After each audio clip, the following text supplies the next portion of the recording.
Ramakrishna Hari train मध्ये बी काय चालू केलंय मी मॅगी बनवायचं मला वाटतं aloo paratha paneer paratha chow mein noodles Maggi बनवायला चालू केलं लोकेश साहेबांना रेडीमेड नाश्ता आणला आणि बघा आता इथे मॅगी पनीर पराठे आणि चहा म्हणजे सांगण्याचे तात्पर्य म्हणजे मला इथे पण सुट्टी नाहीये इथे पण चालूच आहे किचनच म्हणता येईल चालू आहे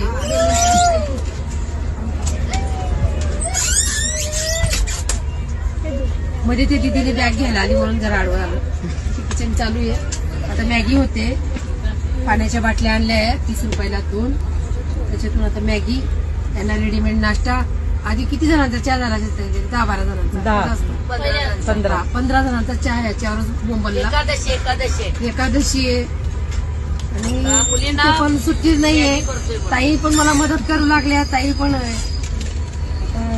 या तुम्ही पण मॅगी खायला ज्यांचा उपास आहे त्यांच्यासाठी आमची एकादशी मस्त चहा पण आम्ही खडी साखरचा बनवला